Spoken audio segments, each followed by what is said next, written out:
I am able to see the cop talk timer. Yep.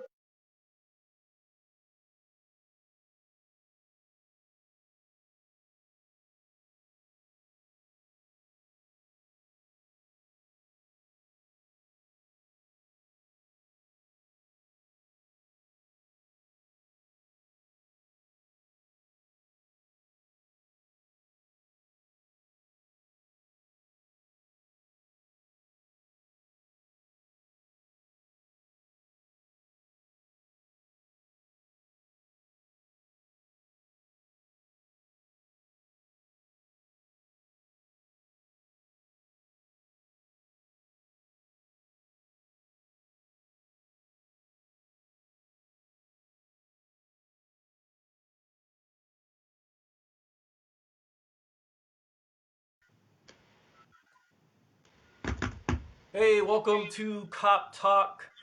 It's Damon and Jason Voz here. Glad you are being a part of the show. Um, we just kind of figured out, we might as well try 6 o'clock Mountain Standard Time because we ain't got nothing else to do.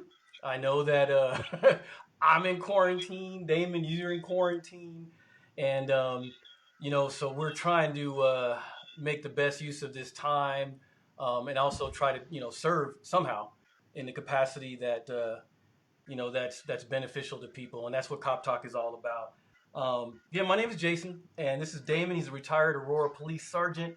So thanks for clicking in, and we're gonna get going here with the show.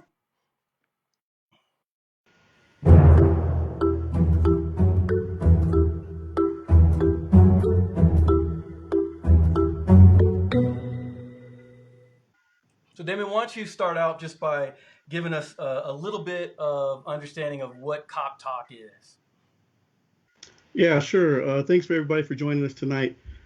Just briefly, Cop Talk is just a kind of a brainstorm that I had one night while thinking about how can I still continue to serve my community in a capacity that I can no longer serve as a police officer. And so I've been retired for about almost a little over a year and a half now. And but I retired at the age of 50, and I retired because I felt a little bit burned out. Uh, kind of had a feeling that I wasn't able to serve the community in the way that I wanted to, and I really felt like I wasn't able to give anything to anybody anymore. So it just felt like it was time for me to go. So as you know, it's 50 is a young age. I still got till 65 before I could start collecting the medical benefits. So you know what I'm saying? So with an overwhelming need to still serve, I started realizing that there's a lot of questions that people have a lot of answers that need to be answered to people in the community. Period. It started with friends asking me things, and throughout my whole career, why do cops do this? Why do cops do that? And then I'll tell you what's funny about it is the more and more my first inkling was to save people from bad police contacts. That was like my first mindset. How do I stop people from getting hurt by the police? Like, why does this happen? That was my first mindset, and I started doing it on TikTok, as you're aware. Well, in TikTok, you only have 1 minute. So it's really hard to, and people are thumb swiping like this. They're just bam, bam, bam. So I thought, well, how could I get my message across to people and help them survive a police contact in as short amount of time as I could? Well, guess unbeknownst to me, that rubbed all kinds of people the wrong way, and I had no idea why, because it was coming from a place of goodness in my heart, not some kind of bias. You know what I'm saying? So Yeah, so there we are. well, the one that we did our first show last week, that was like kind of a real launch, is what it really turned out to be. We did a practice show before that, Right. but when we did the show last week, one of your TikToks was entitled "Comply or Die." and Correct. and that as just a title, it's pretty heavy, it's pretty weighted. Like, what does that mean? um, Absolutely. so I'm just gonna go ahead and roll that particular TikTok in its entirety, and then we have a special guest that we're gonna bring on. But let's roll the Cop Talk TV TikTok, "Comply or Die." Easy for you to What's say. up, y'all? Cop Talk here. Hey, stay alive, comply, or die edition. Reasons why you should comply. Let's run it through. First and foremost, you comply because you live to see another day. And second, because you can catch a charge for not obeying a lawful order. And third, when you don't listen to that order, cops can arrest you. And fourth, when you resist arrest because of your perceived injustice, cops can use whatever force they need to place you under arrest. And fifth, cops have case law on their side. And they're also trained to win, and they have an army of help at the press of a button. And six, are a few moments of inconvenience just worth dying for? And seventh, I'd rather be judged by 12 than carried by 6. And if you followed step number 1 and you're right, you just may be entitled to a huge payday from the city. So stay alive and just comply. Now, you saw in the lower left-hand corner there was our next guest, and his name is Kevin, and Kevin is he's a cop watcher, and I didn't even know that this was a title, but a First Amendment auditor. I learned something from Kevin, and we're going to bring him on in a second because we'll interview him, get a chance to be able to get to know him a little bit and chit chat with him. We appreciate those who have joined in. Thank you for popping on. Looks like cousin Andrea is there. Hi, Andrea. And Mike and Letitia. How you doing? Glad you're here. Also, Alice Jackson. Thank you, John Jack. How he's saying, how about just be a good citizen? Right on. We'll have plenty of opportunities to get into some of this discussion. We really appreciate the comments, and thank you, Alice. It's good to see you as well. And again, hope everybody's safe and healthy. Hope everybody during their quarantine is doing all right. Definitely been praying for people who tuned into the show beforehand, just to man, it's a tough time. So we just been lifting you up and hope all is well. As far as our guest goes, I'm just going to go ahead and give you an opportunity, Damon, to before we bring on Kevin. What have you noticed, at least some of the discussion or some of the reactions have been to this particular video, Comply or Die? Well, you'd be shocked, and I'm going to shock the world here. On TikTok, all of the people who follow me who are white loved it, and about 90% of the people who are black on the video hated it. And it's simply because in that 1 minute you're not able to explain what each one of those points mean. And so for me, I was literally giving out information to people that they can have in their head right then and there, so that they don't get sideways with a police officer, and the police officer doesn't have to do anything to cause you any harm. So that's really all they had time to do. But what's great about this show and this venue is we do have the ability to break it down a little bit and talk about what are the real issues that are going on in policing. Yeah. Well, when our next guest, Kevin, when he was watching the video, I think he saw it first time on Facebook or YouTube. I think most likely it was Facebook. And he's got a YouTube channel. And it's DJ K. Dot The Party. So he did a live broadcast in response and in reaction to your video, Comply or Die. Right. Let me just run that, and so we can see a little bit of that. All right, y'all, Cop Talk here.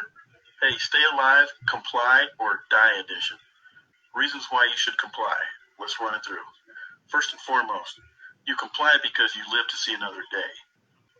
No, that's not a good idea. Comply or die. Like, who the f- is you? Like, you God or something? Like, I'm confused. That's really not a good idea. That's really stupid. That's one of the most dumbest. Every point on there was stupid.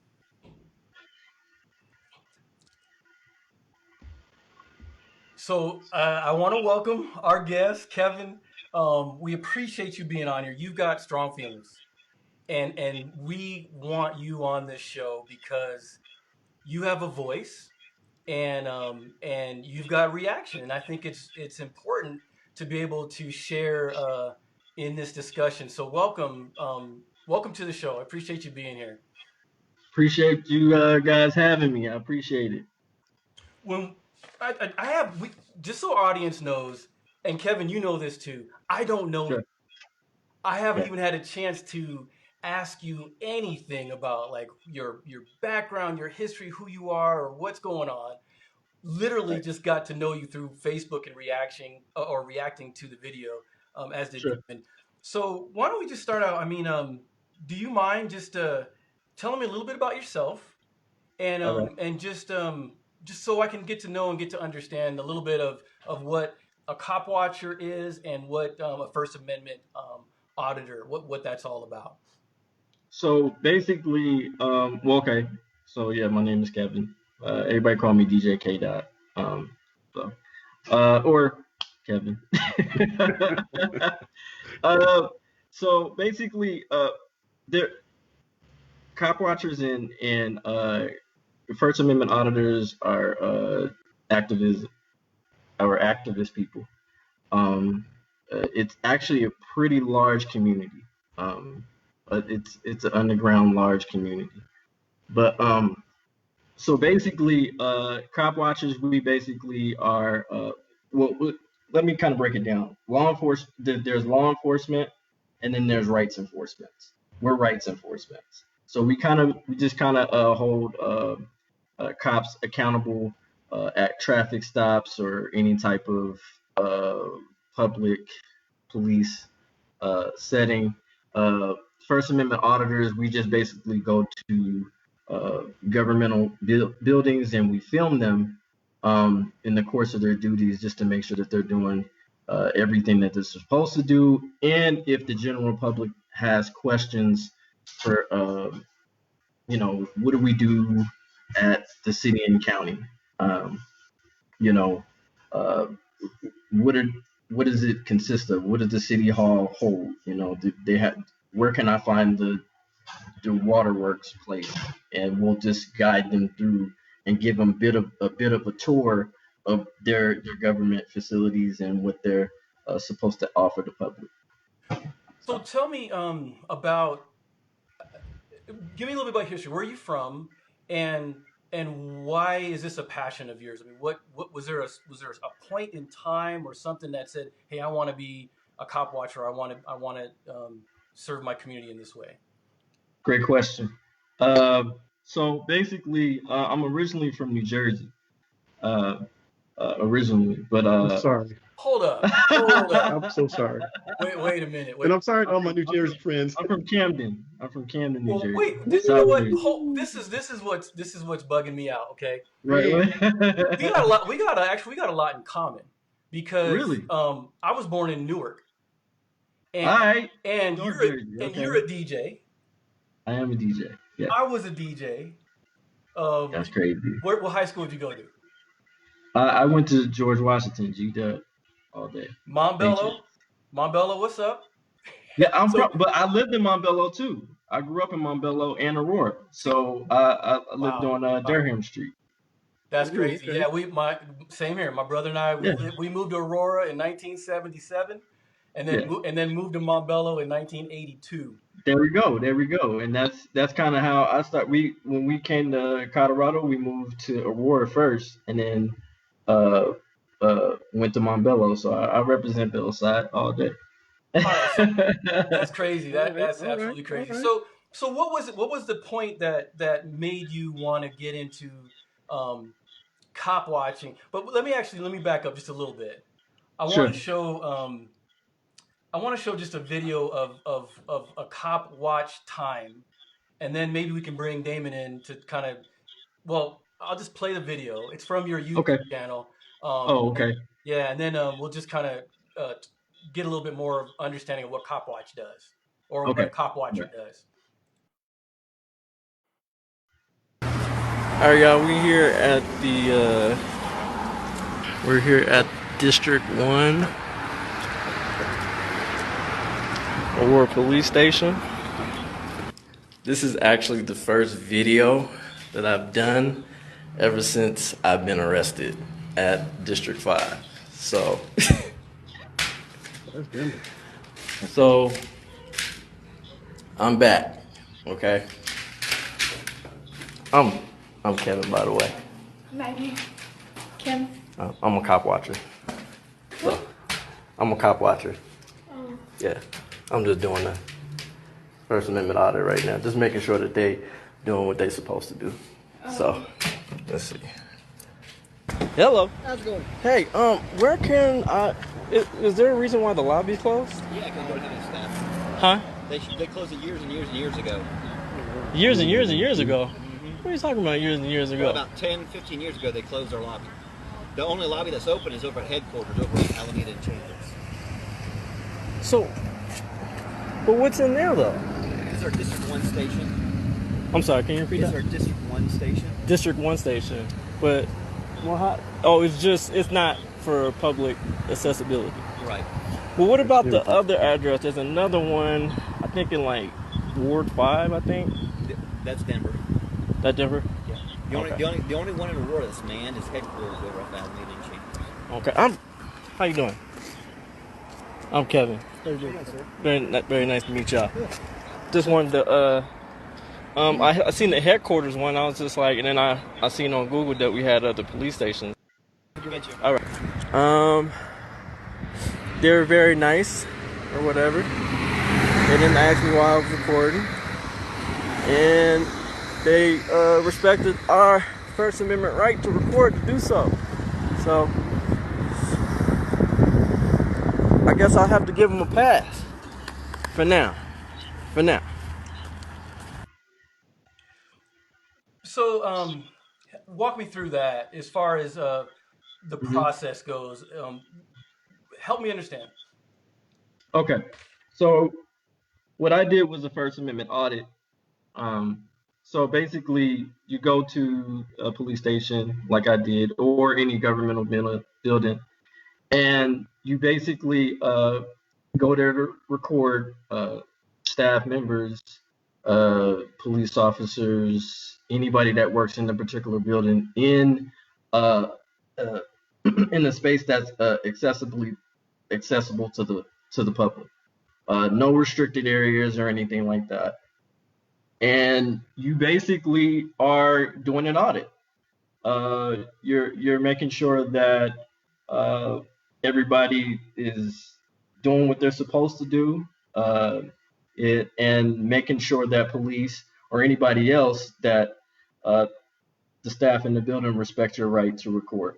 And so basically, I am a freedom fighter when it comes to the First Amendment. So, and if they allow you to do that, then that particular facility passes the audit. That's cool. So, what are you hoping to accomplish by that? I mean, as far as when it comes to being a First Amendment auditor, what's the bigger picture? Like, what's the goal? Reform, education, bridging the gap, dialogue. I have did a few videos where two officers, actually Aurora PD officers, had stopped me, and I was recording at the headquarters, and they basically asked me what I was doing, and I was like, well, I'm doing the First Amendment, federally protected act. They were like, well, okay, well, let us know if you need anything. And I got names and badge numbers. They got that to me. They asked me, is this like, so what platform are you from? And I decided not to tell them because I have every right not to. But they also have every right to ask too.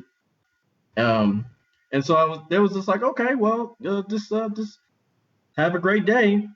So once that happened, the next day I made sure to give both of those officers an accommodation for allowing me to orchestrate a First Amendment protected act. Where were you at my whole career? Oh my God.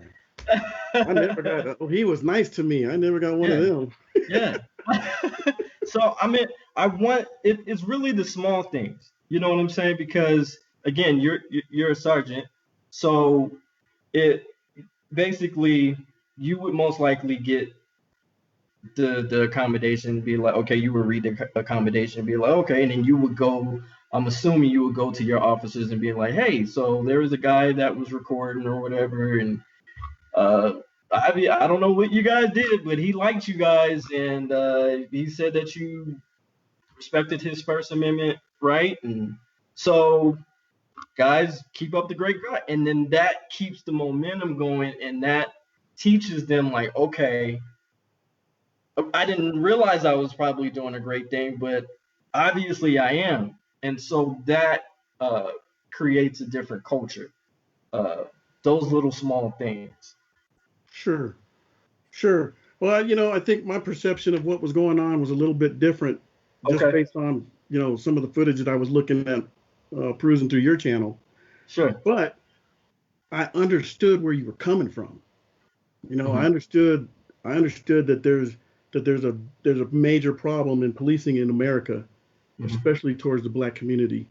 Yeah. And so I understood where you're coming at. And I kind of had, to me, I had to task you with, is that the best way to handle things? Now, the First Amendment audits, you're pretty much not going to have a problem with a lot of police departments because believe it or not, uh, police officers, for the most part, understand people's rights. They should, right? So they understand people's rights. And if you're just there, you're just auditing there, you shouldn't have any problems. Now, I can't speak for the rest of the country. I can't even speak for other police departments. But Okay. I can tell you, at least at the Aurora Police Department, 9 times out of 10, they're going to wonder what you're doing there. Why are you here? What are you doing? And once they realize, they're going to be like, okay, yeah, fine. I mean, because we all understand what your rights are. I think what we all have a problem with, and I'll just go ahead and throw it out there. Okay. We don't like how police officers make us feel sometimes, and that's the rub. That's the rub that the community has with the police department, is how the police make you feel. And that's the rub. Then and when we talk about police reform, let me ask you, Okay. or Jason, do you have a clip of him at one of those rallies or anything, or what? Yeah, Yeah. there's an interesting video that's actually on your YouTube channel, Kevin. In it, Yep. it Uh-huh. and if you don't mind, I want to Yeah. play it because it gives me a little insight, at least into your passion, but at the same time, I'm still trying to wrap my head around and understand exactly the approach. Um, Yeah.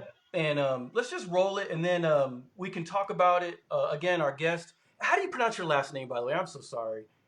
My last name is Detreville. Detreville. That's right. Yeah. So our guest is Kevin Detreville, and recently there was a city council meeting, and this is a video of just what was going on outside.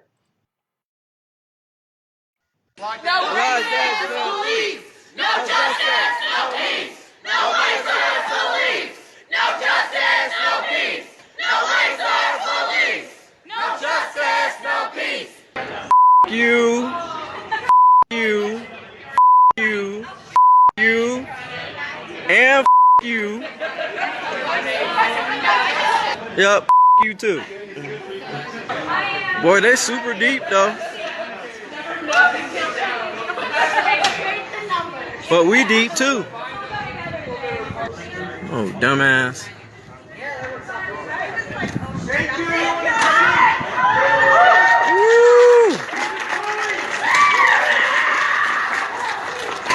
Woo! Boy, you dumb as hell. Like, you need a bazooka for protesters? Right.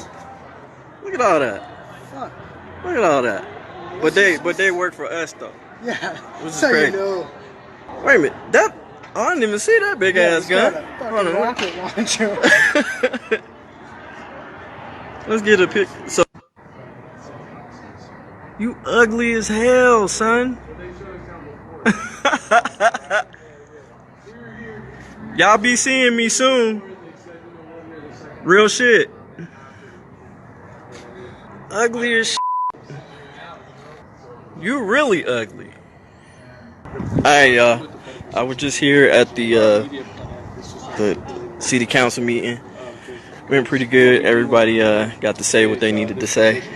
But I'm out here. I'm on the streets. You know what I'm saying? I don't do this for play. I do this for real. I do this because I love my community. I love my black people. I love my brown people. And if we want change, we gotta fight for that change. We can't talk about it. We gotta be about it. And I'm about it. Period. The police. I'm out. So that Cool. that's hard for me to watch. Okay. But maybe That's hard for me to watch. help. Mm-hmm. So give us some understanding a little bit about the purpose behind that. Okay.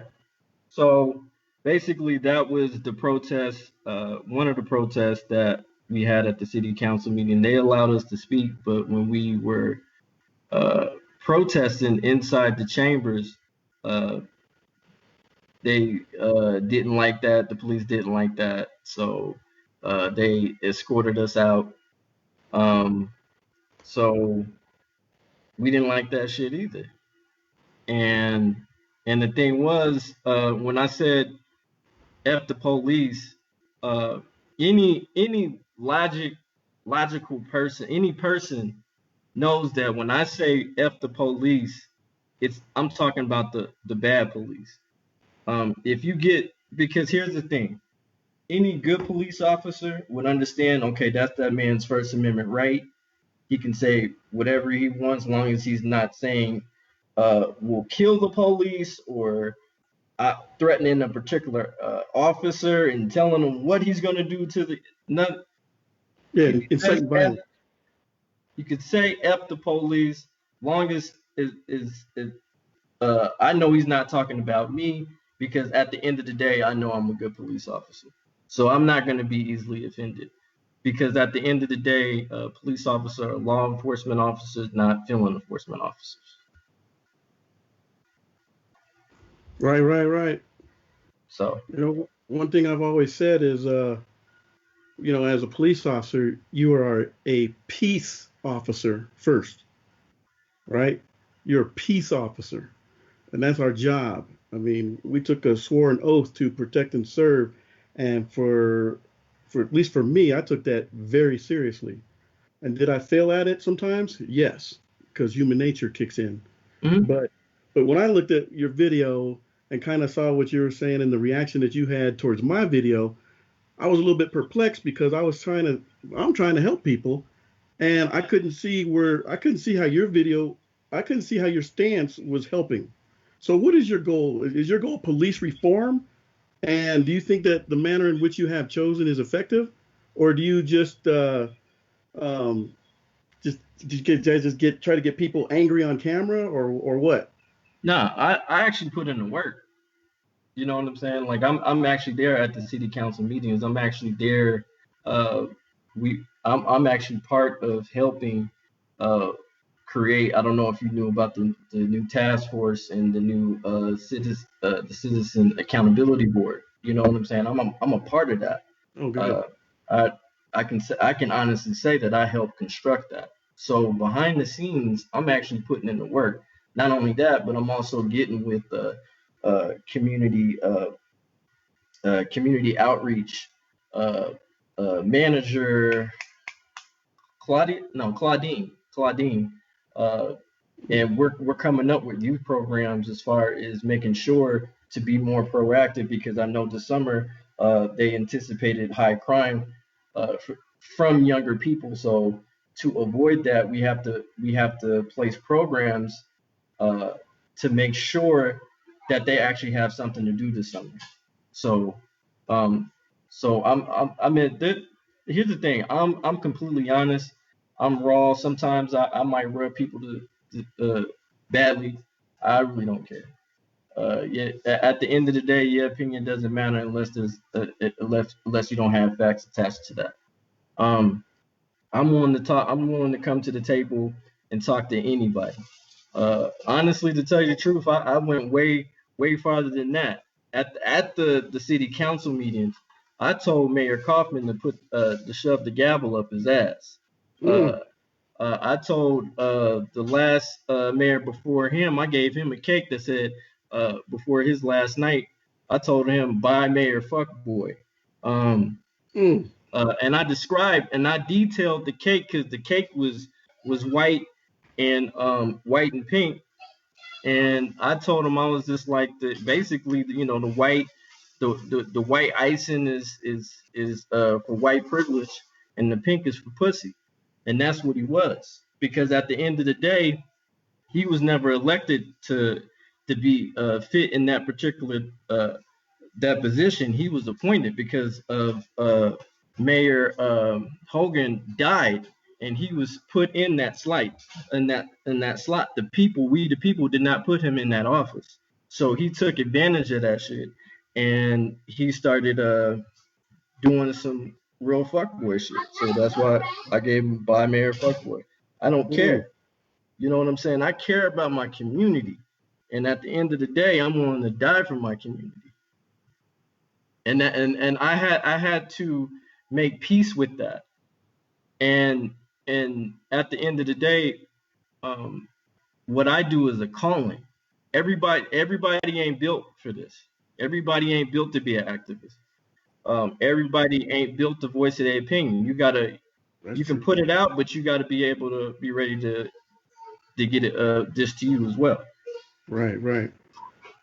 Well, my man, I don't know if your delivery and style is going to be one that is going to be, captured by people that you're trying to capture. I don't know if your message is going to be heard, because when you kind of meet resistance with resistance instead of understanding. And I think if you had a different or just a calmer approach, which I'm just now starting to discover what I need to do, because I realize I can't just approach one issue like saying, I can't just say this is how you protect yourself from the police without addressing what the problem is, right? But I have a completely different mindset to deliver, and I have a different way and a different approach to do it. I think we both at the end of the day have the same problem, and we see the same or have the same observations of what's going on and what's wrong, but we just have two different approaches to it. Sure. And you have a right to your way as well. I just don't know how effective it would be. And I want to bring this up because, BLM has really been active since 2015, correct? Sure. Mm-hmm. What changes what on a grandiose magnitude changes has BLM been able to do for the Black community and policing? Are we still, does it feel like we're still where we're at? To me, it does. To me, it feels like not much has changed. Us, as a Black community, we're still upset. We're still not happy with the way police treat us. Sure. And the police department is still functioning just like they always do. So nothing to me has changed. So how do we get there? How do we implement change? I have a million ideas, to be honest with you. And I'll start from the beginning. Like I said, we got to start from the beginning. We got to understand the foundation of policing, the real foundation of policing. If we're gonna can I be real with you? Can I be real? I have a feeling we're gonna go, because this is where every Black person goes. Yeah. So let's. Policing. Well, hold on. I guess I'm a statistic. Hold on. No. So what? But I mean, it's just. No. Well, I know just as far as just guidelines goes, I appreciate the conversation. I really do. And we're gonna have the conversation. Let's just try to be mindful of maybe if there's any children that might be in the room or might be watching. Let's just kind of try and be mindful of our language. All right. And also thank you, Erin McDowell. She had a comment that about the protest, that it was a peaceful protest. She just says it was met with some serious gunpowder and posturing. All right. And Michael, he's got actually a question. Because this is kind of in relationship to that. He wants to know what was the protest about, and what was why were there protesting going on at a city council meeting? No problem. The protest was generally about a young, beautiful Black man, 23-year-old Elijah McClain. That was what the protest was about, and how he was unjustly murdered at the hands of 3 Aurora police officers and one of the EMT workers who injected him with 500 milligrams of ketamine. So basically, the 3 cops got off, and well, first of all, we wanted body camera footage, and they were taking their time to produce that. And I think that what that one protest was. We wanted body cam footage. The family deserved to see it. We deserved to see it as a particular community was to hold up. So that's what it was, and it just felt like we were just being dismissed. Yeah, no, I totally understand. And that is that the case where the kid had the stocking cap over it or the knit cap over? No, he had a ski mask. Okay. And the reason why he had a ski mask on was because he was diagnosed with anemia, so he gets cold very quickly. Yep. And so at the particular time, he went to the store to go to the convenience store to get a couple of beverages for his friends. Not only that, in the video, you actually see the clerk ring him up, and he once he gets his food or he gets his beverages, he bows to her and goes about his way. Yeah. He was never a threat or anything like that. So. Yeah, thank you for explaining that, because I did want to be able to give you a chance to get some context behind the passion at the protest. And so thank you for that, Damon. You and Kevin were getting ready to talk about police reform, but Kevin, you were saying it starts from the beginning of policing, like the start. What do you mean? Yeah. If we're gonna be all the way real, it starts with the first police officers were slave catchers. Overseers. Facts. That's facts. Okay. Overseers. That's facts. Overseers. Officers.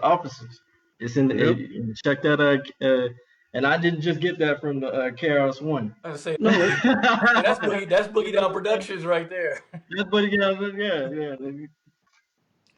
But just to get back on task, sure. So I thought that you had taken issue with the comply or die skit, which is what I wanted to break down for you to see if you agreed with what I was saying. Okay. Do you want to go through that? Yeah, go. Are we going through 1 through 7? Yeah, I'll go through 1 through 7 as quickly as I can. And I'm just going to explain it because TikTok couldn't explain it. You know what I'm saying? Okay. Right, so the reasons why you comply, right? And recognize thumb swipe society, right? So I had to get somebody's attention immediately before they thumb swiped again. So that's why the title was Comply or Die. Right? All right. So of course, first and foremost, you comply because you live to see another day, right? This is so important because to me, you had issue with that because you thought if you knew your rights and stuff that you should go ahead and stand up for your rights. Here's why I think this is wrong. Okay. No matter if the officer is right or if the officer is completely wrong, you don't want to be on the receiving end of the consequences that he or she can implement if you're wrong or you're right. It doesn't matter because you don't know what's in his head, what's in his heart or anything. So to me, it seems like, are you willing to risk your life or serious injury on whether the officer is a reasonable officer or a well-trained officer or an empathetic officer or he's badge heavy? I think not. That's why that number 1 was number 1. Okay. Number 2, because you can catch a charge for not obeying a lawful order. And this is the least damaging thing that can happen to you, right? If a cop is right, you get the ticket and or possibly you get held on bond at jail. And that could have resulted in a warning if he was just cool. One thing about society is this millennial society, y'all grew up a different way than I grew up. We grew up to respect the police. We grew up that you follow directions so that you give people their due respect. This generation thinks that everybody gets a trophy for everything and I can think the way I want to think and do whatever I want to do. That creates some kind of problems for what's going on, the dichotomy here. And I'm not going to just place all the blame on the millennials because there are some butthead officers out there that got real attitude problems. So let's just get that out of the way. I acknowledge that. Okay. If the cop is wrong, you still have to take the time out of your life to lodge a complaint.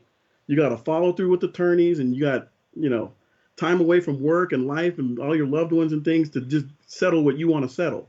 So to me, that's a waste of time.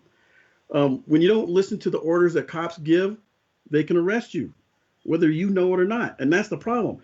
Most people that get sideways with police they're going off of what they fully believe is happening, and then they act on it, whether they're right or wrong. So my thing is this: look, man, just comply. You don't want to wind up getting hurt or injured or killed because you don't know the law, right? And even if you do know the law, what if the cop don't know the law? What if the cop thinks he's wrong, right, and you know he's wrong, but then he enforces everything that he has and powers to affect that? So let me get through this quicker. So we'll go. Let me skip because failure to obey a lawful order is kind of the same thing. Let's see. Cops have case law on their side and are trained to win, and have an army of help at the press of a button. So to my point, in almost every situation that an officer finds himself thinking that he's justified in doing something, there's some kind of case law that backs him up. Okay. And so most officers know that after they go through the academy and then reinforced in the field training and then throughout their careers. So it's very hard I'm not saying it's impossible, but it's very hard to get an officer to violate your rights right off the bat. So let's let Kevin get a little, get a word in, because Yeah. I think that it's constructive to be able to kind of, not only break these down, Damon, from your perspective, but Kevin, what particular do you take issue with when you're coming from the perspective of a cop watcher and a First Amendment auditor, with some of those points in regards to the comply with what the police are telling you so you can live or not get beat up? Okay, well, I agree about 95%. Well, I think the only one I actually agree with is comply with the lawful order. And But bro, so, you can't take that risk. You can. Who said you can? Well, okay, here's the thing. I say this, and you're talking about, and you have broken down as far as, you don't know what that officer is going to do. You don't know how well trained that officer is, or you don't know if that person had a bad day and stuff like that. I'm going to tell you right now, then you shouldn't be a police officer. Because I'm going to tell you right now, I'm going to tell you this. That's like me, if I see you in the street, right, and you push me or step on my toe, right, and then I go back home and shoot you, are you responsible for me killing you? Say, am I responsible for you killing me because I stepped on your shoe? Just because okay, forget the shoe part. You push me. I come back and I shoot you. Right. So basically, what I'm saying is that if you choose the behavior, you choose the consequence. You're not responsible for my behavior, no matter what you do to me. No matter what you do to me, you're not responsible for my behavior. So right. if you piss me off or whatever, or if you upset me to the point to where that I want to cause bodily harm to you, I'm still committing the action, not you. I'm still committing the verb. Right. You're not. Right. You know what I'm saying? I think I understand what you're saying. You know what I'm saying? It doesn't. The thing is just because that's why we have de-escalation. You know what I'm saying? Right. That's why we have de-escalation training, because there's another video as far as when I got into it with another APD officer. And the thing was, he said, what did he say? I won't say his name or whatever, but he said that, well, I didn't speak to you because I didn't want any problems. So I was dismissive for you. I said, well, dismissive and de-escalation is two totally different things, unless I'm incorrect, Sergeant. Oh yeah, well they're definitely different. I mean, yeah, like yeah. for you to be dismissive, I would have to. It would be justifiably if I'm like trying to harm you or something like that, or trying to come close to you, and you're scaling back. You're trying to be like, okay, this conversation, it's not a conversation anymore. It's protective mode, right? But if I'm just simply asking you a question and you're failing to provide whatever's in your particular policy, like a card or a name and badge number, which is part of your policy, which is a little bit over 600 pages. Tell me about it. I read the whole policy. That's what I'm saying. I do my homework. I really do. God bless you. So, but that's what I'm saying. What you do, again, you're responsible for your own behavior. Nobody else is. But this is the thing that, okay, so you're saying that that since the officer is responsible for what's going on, that well, let me get this right. So you're saying that no matter what, however the officer is acting, it's going to be his fault for starting down the path of wherever it goes? What I'm saying is that you got to understand where you're in the particular position for. You're there to you're there to protect and serve. It's service. You are a public servant. I know. I can speak on it because I used to work in corrections. Yeah. I used to work as the Adams County Community Corrections. So I know your side. Man, and I know the hold up. citizens' side. So when I was asking the questions in the beginning, I'm like, tell me a little bit about your background. Tell me a little bit about your history. I'm like, I'll go to George. I went to George. I grew up in Aurora, and I was in Montbello, and I was a DJ. You were a corrections officer? Yeah. Yeah. So Adams County. Wow. Well, so what happened? Adams County. I left because I had integrity. Whoa. We got a lot of shows. We feel like we got a lot of shows. Man. Yeah, I'm telling you, I seen some stuff in there, and and it's mostly from the higher ups. Yeah. It's mostly from it was just I couldn't look myself in the mirror anymore. Wow. It got to that particular point. And I don't want to at all diminish that. I definitely want to be able. Maybe we can explore this. I'd love to talk about that more. But I think that as far as Aaron brought up a point here when you guys are talking about police reform. Yeah. She's saying, and I'm assuming this is Aaron with a female. I'm hoping. If I'm not, sorry. But Aaron is saying that this is why we need police reform, and I think, Damon, you are one of the people I know that's like, we need police reform. Kevin, you're committing your adult life right now to saying, how do we get this figured out? When it comes to police reform, Damon, just give me your top three. No, ooh, I don't even give you that much. I don't want to give you that much, because if I give you that much, then we're gonna run out. We still have shows. We want people to go to our YouTube channel and subscribe to our channel. And I know people hate that when you see it on YouTube, but you know what? If we're talking to 12 people, we're not making a change. Yeah. So we need your input. We need you to be followers so that you can see what it is that we're doing and what we're trying to do. So I'm going to give you something right here. Now, no matter what, police in general hate change, period. It don't matter what the change is. You could change just a sentence in one of the policies and everybody's going to get butthurt over it. Okay. So first and foremost, you got to acknowledge that it's going to be not easy to do. And police reform, you got all these scholars and pundits that are way smarter than me that articulate all these statistical data points and things about how police reform should look. And what really is happening is you're not really attacking the real issues that policing needs. So let's just start with this. Okay. Treat people the way you want to be treated all the time, officers out there, period. Don't come out of the car high and mighty, heavy badge, attitude, because if you can make somebody feel good on your contact, you ain't going to have a problem with it. So there's so much to just in that sentence, and I'm going to get hate mail and stuff for even calling out my own cops for that.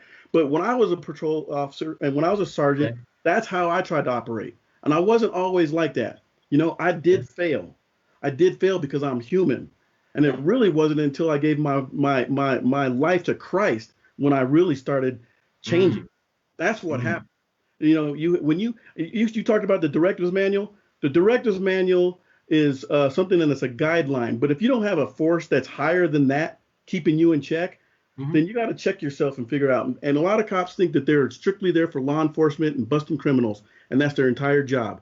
The Aurora Police doesn't even have, I don't even think, on our cars, serve and protect. I think ours says community commitment, if I recall right. Yeah, something about community. I think it's community integrity or something like that. Yeah. So I mean, the haters are going to come, but whatever. So here's the deal. I'm going to just say this. You want one implementation of police reform. This is going to everybody's going to just get ready. I'm going to get ready for the feedback. Okay. Let's see. This is impossible to do because there's not enough cops to monitor this. But on a nightly basis or a daily basis, just hire a group of civilians to look at officers' body cam every day. That's all you got to do. Literally. Just step one. Have a group of civilians that look at officers' body camera. It's a great idea. And that's it. I got all kinds of great ideas, but nobody's listening. So I literally have about 10 different points that are going to literally could change the world of policing, besides having independent audits and having no juries and having all the governmental. You don't have to implement all that hardcore stuff. Yeah, no, that's real talk, and that's real talk. And I appreciate the transparency, Damon. That's good. Kevin, what do you? And I agree with that. I definitely agree with that. And at the I didn't even think about that. That's awesome. I did it for 23 years, bro. I did it for 23 years. You know what? Here's the problem. And then people say, well, you're part of the problem. You know this stuff and you can't do anything. Literally, dude, I'm not kidding. And I think everybody, if you're an honest officer, you could write up a cop every single hour of the day, every day, for something that they do. But you know what? We got other jobs. So when I was reviewing body cam, I'm looking to investigate a crime or something, and it just happened to see something that's messed up. Now, if I have to write up a cop every day, I'm not doing my job. So you need people outside of law enforcement to point out what's going on. And so you can hold people accountable. And that way you can get the community's trust back. Because the big thing that the community is so pissed off about is how the police police the police. And when you hear that, you're like, well, the police can't police the police. I'll beg to differ, but since y'all don't know better, I think for transparency, that's something that we need to do so that we can get people to understand what's going on. Sorry for taking up. You're talking about, you're saying that police need, well, I thought that's what internal affairs was for. Well, that's what I'm saying. Internal affairs works. Trust me. Just trust me on it. Can I combat on that one? Sure. I'm pretty sure you heard what happened as far as the DUIs, as far as the APD department, as far as get Mr. Chief O'Keefe lame. I called him, but here's the thing. I called him a lame to his face. I called him a lame to his face. As a man, you know what I'm saying? I don't do that behind the no. I call if I have an issue with you, I'm a go straight to you.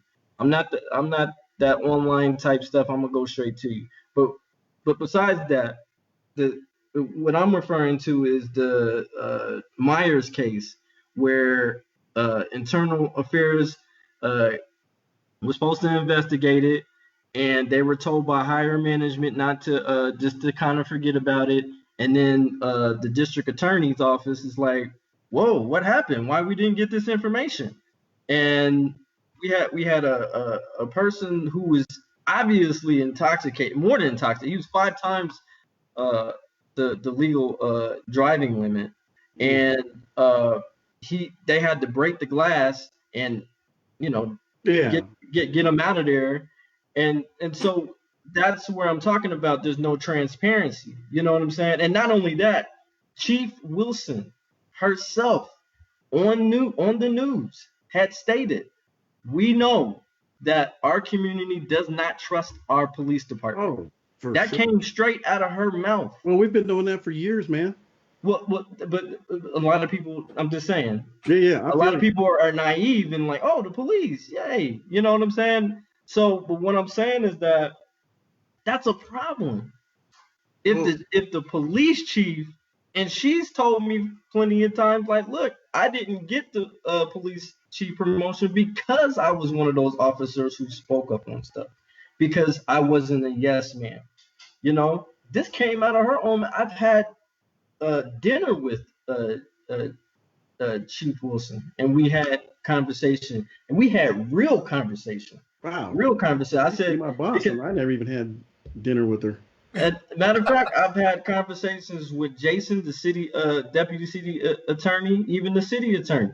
Like, I've had real conversations. When I'm talking about when I put in the work, I really put in the work. Like, I'm out there. I listen to the citizens.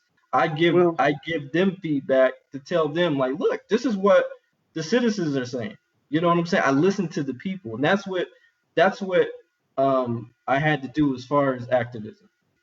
well, I hear you, man. So do you think that when it comes though to, well, you had mentioned internal affairs. Is that in your top list of what you think is necessary for police reform, or how would you how would you characterize the top two, at least, ways that you think Kevin, you would see I necessary? would say sending a third party, somebody from a totally different government agency. Well, if anything, CBI. Send CBI to do investigations. Colorado Bureau of Investigation. Send them. You know what I'm saying? Really? Have them investigate it. Yep. Well, Because then, no, I'm and sorry. Go ahead. go ahead. No. I was just going to say that we need to do an entire show on Um, police reform. and then just you could go point by point, and one point is a show, Wow. literally. Yeah, it is. And I'm not even joking, dude. One point. Yeah, you're right. I got 9 points on my list right now, and each one is a show. So can I say something real quick? Just real Yeah, quick. absolutely. So all seven, like for instance, most of your points, are reason why I say you're not probably reason why you have mostly white people agreeing with you and mostly black people going crazy is because you didn't say anything that the officer needs to do. You know Oh what I'm yeah, saying? I didn't have time to, but I know, but it was just like I have other if it, TikTok that I do. no. The TikTok, I understand the TikTok. You only had a minute. You only had a minute. But what I'm saying, as far as when you go more deep in depth with it, you gotta have it. It has to be both sides, because if it's just one sided, it's not gonna work. If the other person, it's kind of like a relationship. One person can't be happy in the relationship and the other one is totally miserable. It'll never work. Well, that's true. And you know what? I've been at this for about 3 weeks, 4 weeks. Yeah. So I'm new at this. I'm fresh. There's so much that I have to learn. And, but I tell you what, I do want to make a difference. And I'm going to piss off the police, and I'm going to piss off the black community. That's fine. Because I'm just going to what I'm going to do is I'm going to tell the truth. Yeah. And then when I tell the truth, that rubs people the wrong way. It doesn't matter where you're coming from. You know what I'm saying? And so Trust me, the video. Okay, for instance, the video that you guys showed when I was protesting, and at the end I said I do this for my black, and first of all I said I do this for my community, right, meaning everybody. And the community is diverse. It has white, black, Hispanics, all that. Then when I said I do this for my black and I do this for my black brown people, I got called a racist. You know what I'm saying? So it was just like, but the thing is, first of all, and this is gonna piss off a lot of white viewers. I'm just gonna keep it 1,000. Black people doesn't have the capabilities of being racist. They have the capabilities of being prejudiced, because the reason why I say racist, because we don't have the means to be to affect category to implement it. Correct, as far as oppression and everything. We don't have that capability. We all have implicit biases, man. Correct. Every one of us has implicit biases that you can't get away from, you can't escape. Right. But I think, this has been a good conversation. I wish we could have got a little bit more deeper into the comply or die of I it. got a question. Yeah, But what's up? Because, I mean, I'm just saying, Okay. what if you were the president and CEO Hmm. of BET Sure. and you said, you know what? I just don't like Hispanics, Hmm. and you don't hire them. You're not a racist? But I'm just asking. No, you're prejudiced. Prejudice, okay. Because you have to have, I don't have. Here's the thing. Who, if we really sit down right now, who is the race that runs the world right now? I mean, let's be 100% right now. Who runs it's the Rockefellers. It's you know what I'm saying? It's the Sam Waltons and those. It's white people who run economically. Who is in power? It's white old men. That's facts. yeah. That's Yeah. facts. and But you know I what? just wanted to bring that up only because I'm my just son saying. and I'm I, just saying. but as far as like can black people be racist or can minorities be racist? Man, No, me and you my can be son, prejudiced. You can be prejudiced. We're able absolutely, to be prejudiced or absolutely. colorist. Right. Like But I cannot like you because your skin complexion is lighter than mine. right. That you know what I'm saying? Yeah, and That you racism can is when you're acting on the when prejudice. correct when you feel that you are the superior race to cause oppression, economically, harm like lynching, all that type stuff. Right. Well, That's what I'm saying. and that again is like that's a whole nother show, right? Yeah, that's a But whole other shit. hey, Kevin, I want to thank you for being on the show, and I hope that you feel like this was beneficial, not only to maybe some clarity. I don't know with some of the thoughts that you had maybe before, or if you think this was Mhm. beneficial. I hope so. I know it's been a benefit for me to kind of get a perspective of where you're coming from and where you're at, where you've been. Man, let's stay in touch. Yeah, And absolutely. for sure, I'd also like to, invite you, man. If you still got some wheels of steel, or you got a control board or something, Yeah. man, do some lives, man. People need parties, man. It's kind of hard. Well, I do it on Facebook, Okay. but sometimes they be hating, and then YouTube you gotta like actually type in the actual songs and stuff like that, and For already have something about the whole copyright thing. licensing, yep. I'm just trying to play music, man. I ain't trying to steal nobody. You know what I'm saying? I'm just trying to play music, and especially during these particular times, man, bringing people together. And that's why I love DJing, because you get the opportunity to bring all different types of people, beautiful people, white people, black people, Hispanic people, all together in one particular area and just have a good time. Forget about their problems, their worries, anything like that. And that's the beautiful thing about DJing. That's for real. I saw DJ Jazzy Jeff, man. He did a party a couple days ago, or actually about a week ago. And we were in the kitchen. We were two-stepping. It was good. And he's one of my favorites. He's one of but my all-time favorite is DJ Kid Capri. Okay, that's my guy. Right on, Kid Capri. So right on.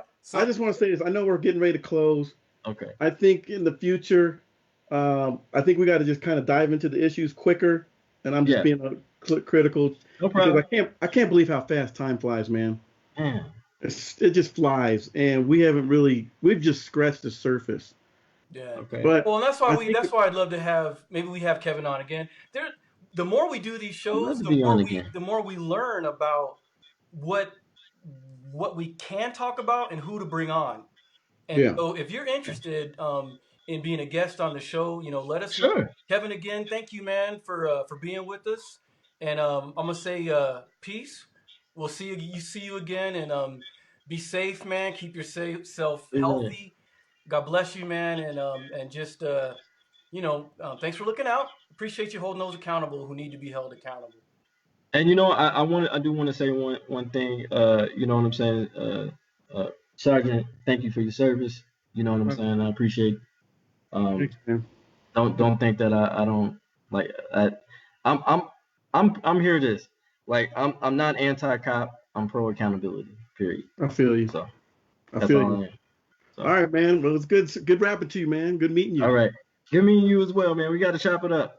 Right on. Absolutely. All right. All right. What do you say, Damon? Cop Talk out. Cop Talk out, y'all. See you next Friday, One. hopefully. All right. All right.